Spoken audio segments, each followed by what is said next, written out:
নমস্কার দর্শক বন্ধুরা, আজকে একটা বিষয় নিয়ে এসেছি শনি আর মঙ্গল। শনি আর মঙ্গলকে নিয়ে মানুষ অনেকেই ভয় পায়। বছরটা এখন 2025 চলছে, মঙ্গলের বছর। তো শনি মঙ্গলের ভয় পাওয়ার কিন্তু কিছু নেই।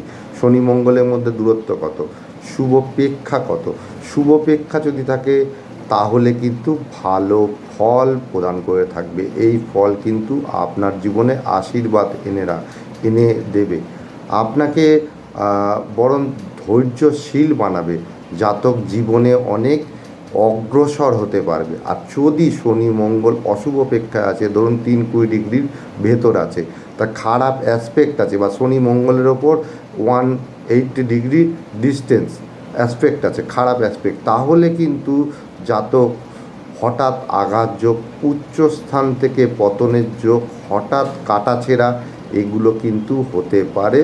অবশ্যই জ্যোতিষীকে একবার দেখিয়ে নেবেন।